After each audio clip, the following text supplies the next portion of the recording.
আসসালামু আলাইকুম বন্ধুরা, কেমন আছেন? আশা করি ভালো আছেন। রেসমি স্টাইল ব্লগে আপনাদেরকে স্বাগত জানাচ্ছি। বন্ধুরা, আমার মনটা বেশি ভালো নাই, কারণ আমার হাজবেন্ড তো অসুস্থ, হসপিটালে আছে, ঢাকা সিএমএইচে। তো রান্নাবান্না কিছুই ভালো লাগে না, তারপরও তো করতে হবে, কারণ পেট তো আর অসুখ বিসুখ কোনো কিছুই বোঝে না, রান্না করতে হবে। তো এখন আজকে দুপুরবেলা কি কি রান্না করতেছি তাই আপনাদের সাথে দেখাবো। বেশি কিছু রান্না করব না।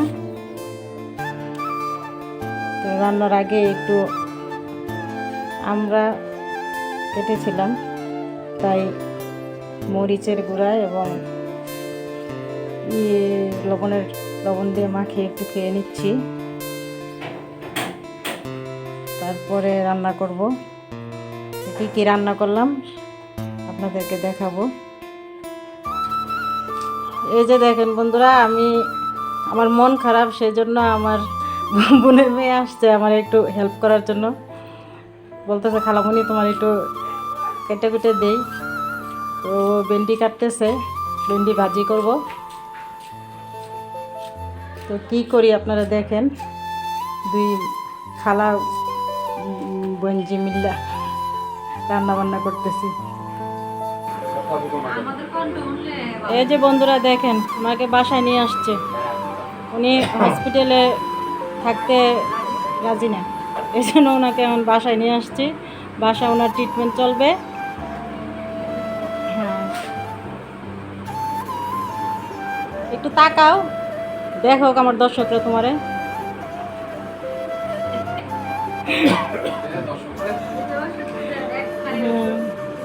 এই যে দেখেন, ওষুধের ফার্মেসি এগুলো সব দিয়ে দিছে ওনাকে বাসায় ট্রিটমেন্ট করার জন্য। উনি মানসিকভাবে অসুস্থ হয়ে গেছে সিএমএসে থেকে।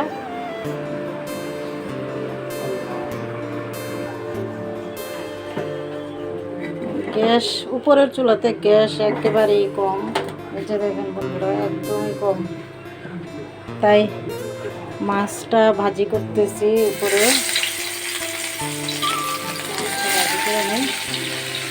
আর নিচের চুলার মধ্যে দিয়ে দিচ্ছি ভাত, দিয়ে ভাত হইতেছে। এই তো দেখেন বন্ধুরা, রান্না করে ফেললাম ডাল। লাইনের গ্যাস থাকে না, সেজন্য রান্না করা খুবই ঝামেলা। একবার সিলিন্ডারে করি, একবার উপরে গ্যাসের চুলাতে করি। এত রান্না হয়ে গেল। ডাল শেষ হয়ে গেল রান্না। এই যে এদিক দিয়ে মাছ ভাজা করলাম, দু পেঁয়াজা। এদিকে করলাম ভেন্ডি ভাজি করলাম, মাছ দু পেঁয়াজা করলাম। এদিক দিয়ে রান্না করলাম ভাত। এই তো আজকে দুপুরের রান্না, বেশি কিছু করলাম না, কারণ রুগী মানুষ, ঘরের ভিতরে বেশি কিছু করা যায় না, ঝামেলা। তো বন্ধুরা, সবাই আমার হাজবেন্ডের জন্য দোয়া করবেন, উনি যেন তাড়াতাড়ি সুস্থ হয়ে যায়। তো আপনারাও সবাই ভালো থাকবেন, সুস্থ থাকবেন।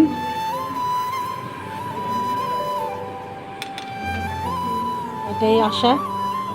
তো আল্লাহ হাফেজ, ভালো থাকেন। আবার দেখা হবে পরের ভিডিওতে।